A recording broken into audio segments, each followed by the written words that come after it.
Ever love a game so much that you just want more of it? Or in my case, drugs? Well, luckily there's a solution for both of us. For you, it's a little thing called DLC. You've more than definitely heard of it. Post a game's launch, there's additional content added for free or paid for. Just to get one thing out the way, I don't count content updates as DLC.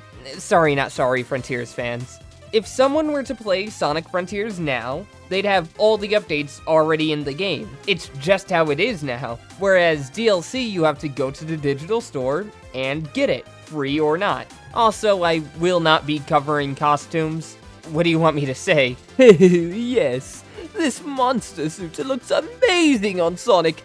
This should be his default design. Same with his shadow outfit. Also, no racing games either. It's alright. Pretty much, Sonic Mania Plus is an expansion that adds now fan favorites Mighty and Ray, and also Encore mode. Mighty and Ray are super cool additions. Their sprites and art look great, and their playstyles are fun and unique to them, allowing them to fit in without feeling unneeded. Mighty gets a stomp and can bounce off spikes when in his ball form, although you don't have invincibility frames while doing this, and unless you're in a position to get out of it, but you can give yourself invincibility frames if you stomp into the spikes on purpose. Weird addition, but it's there. Ray can glide, but not in the same way Knuckles can.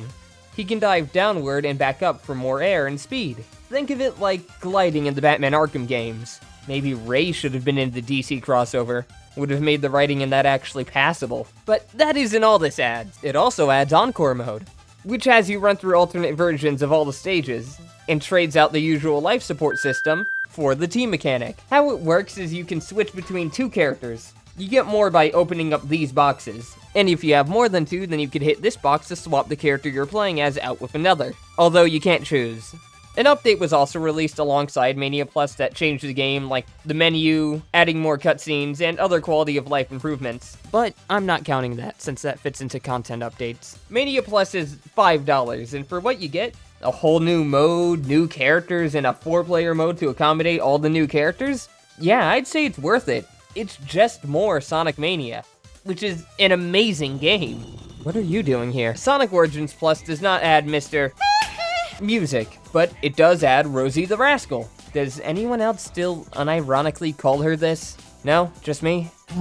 She is now playable in all the Sonic games, alongside Knuckles, who can now be played in Sonic CD. Amy has a few moves to her name. Firstly, if you tap the jump button again while in air, she'll do a hammer spin thing that increases her attack hitbox, kinda like the Insta-Shield, but better, and without invincibility. But if you hold the jump button and you land on the ground, Amy will do this charge move, although it doesn't function with momentum. Amy really got done dirty in this game. Her moveset is just so uninteresting, and not useful in the way all the other characters are. There's honestly no reason to play Amy outside of, hey guys, I'm playing Amy in Sonic 2! As for the other things Origins Plus adds, it adds 12 Game Gear games, new modes, extreme missions, and more classic music, alongside some other miscellaneous things I don't really care about. The missions are just harder missions for you to try, which is neat if you care about those. And the Game Gear games are emulated versions of, well, the Game Gear games. Come on, pay attention! Now, I'm not gonna stick on these too much, but why not use the Master System version for some of these games? I know not all of them have a Master System counterpart, but a good few do, and those should have been the ones used. I guess the good thing about it is, this is the only official way to play these games in current age if you're not a PC player.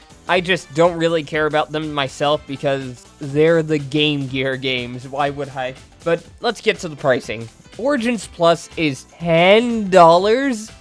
Oh, why? Origins Plus barely adds anything that's truly worthwhile besides Amy. And even she isn't that good. Knuckles should have already been in the base game. And if you're playing Origins, it's typically to only replay the first 4 Sonic games, not mission mode. And as for Game Gear games, you could easily run those on any run-of-the-mill web emulator, even on your phone. But if you want an official way to play the classics, I guess this is for you. Man, this game just keeps coming up in like, what now? 3 out of my 5 videos? Anyway, this DLC is awful because Sonic 06 is awful. What? DLC is usually just more of a game you love, and this game just so happens to be Sonic the Hedgehog 2006. So I guess if you like Sonic 06, then you'll like this too. The DLC includes a boss rush, Team Attack Amigo, and a very hard mode for all the stages. Let's start with Team Attack Amigo. Yo tengo 12 niños encerrados en mi sótano. Team Attack Amigo sees you playing as some of the side characters through a gauntlet of some of the main stages. The only problem with it is it's just the usual 06 problems. Frustration from all the jank and bugs, slow gameplay, tripping on checkpoints, and unfun characters. I kept dying due to jank, but I powered on through, not wanting 2 comments to mention the fact that I didn't finish it, and I ended up getting to the final boss. Although for some reason it didn't save my ranking, no idea if that's just because of my emulator or if it just doesn't do that for some reason. Next up is the boss rush. This is a boss rush. What else do you want me to say? You go through all the bosses in the gauntlet and try not to die while getting a high rank. Some bosses have been ever so slightly altered, and some aren't bosses at all. Why did they include this? Honestly, this shouldn't have been a DLC. This should have just been in the base game. And finally, the very hard stages are stages from the main game that have been edited to be harder, which in this game just makes me want to cry myself to sleep. Anyway, the prices were about $3 to $4 each. Given that it's 06 we're talking about, any amount of money spent on it is a waste. There is absolutely no justifiable reason to spend any extra money on this game. I mean, you can't anyways, not without sailing the 7 seas at least, since even if you own a copy, the Xbox 360 store was taken down a bit ago. So there's currently, and probably never will be, a way to buy these officially. No wonder my dad hasn't come back. He's still looking for the 06 DLC! Unleash has some pretty good DLC. It's 1 DLC per country, and if you wanted more day stages, this is for you. You get 4 day stages for all the countries, and if you wanted more night stages, well, I mean, you get them, just not as many. Sorry to my 3 werehog lovers watching this video, but you only get 2. I want to say more, but unless I do a level-by-level analysis, which I wouldn't be good at, I'd just be repeating myself. If you enjoyed Unleashed and want more of it, then buy these DLCs. They're all good fun and have a hard mode variant for all the main stages, minus Eggman Land and the werehog. And for what they are, and the fact that you're getting multiple levels, all for the price of $2 per country, it's an amazing deal. And if you want all of them, it would only run you $12 to $13. Top tier DLCs. Not all the DLC levels are amazing 10 out of 10 masterpieces, mind you, but I have a hard time thinking of any that are straight up bad. Unlike, what the f*** is this? Sonic Generations DLC is just more disappointing than anything. Gens could have had a crazy DLC run and more shelf life for anyone who was on console, since they didn't have access to the mods that this game was getting on PC. Instead of adding any new levels, we got this. Why? I don't even have anything to say about this damn pinball table. It doesn't control terribly. How about that? This is just such a weird bumble. Anyway, it was free before it got taken down alongside the original Generations, but you can still enjoy it by playing Sonic X Shadow Generations, as it comes included in the game now. Sonic Lost World actually has 2 DLCs, surprisingly. I can't believe I'm playing this trash again for this video. Both for free, so expect me to not complain as much. But they were also Nintendo exclusives, so without mods, emulation, or just owning the game on a Wii U, you can't play these anymore, which I'm sure sucks for the 2 people who actually care about this game. Luckily, I play on computer, so this means I could just mod them back in and tell you about them. Oh, and link to the mod page will be in the description.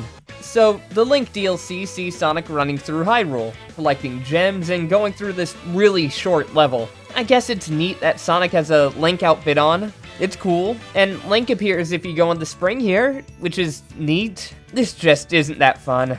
Don't watch this video or anything, because it's bad, and I do plan to remake it in the future. But to summarize, I hate Lost World.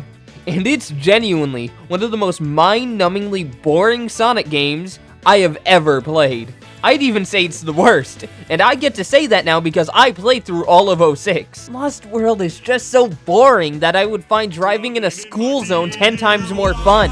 But this is just about the DLC. The DLC just doesn't have much to it. I guess it's good for farming flickies, and it is a nice novelty seeing Sonic in a Link outfit run around this open area. But I just don't like Lost World. Not to mention, you use the parkour in this even less than you did in the main game. The same applies to the Yoshi DLC. While the Link one was fully 3D, this one is fully 2D. It sees you hitting these blocks to collect eggs that turn into lives by the end of the stage. Good for farming lives. I also found it funny that Sonic just punched this Shy Guy out of existence.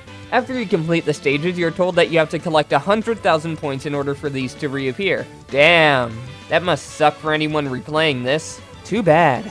But putting my bias aside, this is fine DLC to have if you do enjoy the game. It allows you to farm items, and they're nice novelties. Anyway, I'm deleting this plague from my hard drive now. Hopefully I'll never have to play it again. Oh, god damn it!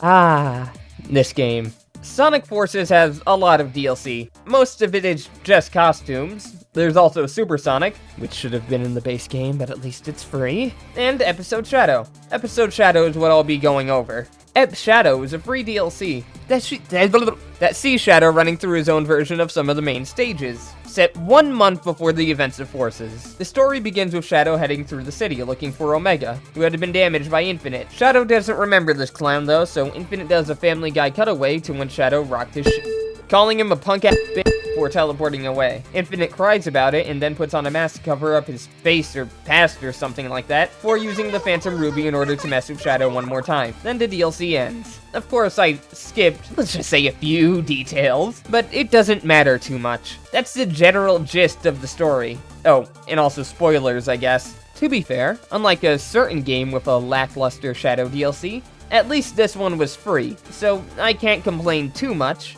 The actual levels you run through are just more of Forces, so if you didn't like that, then you probably won't like this either.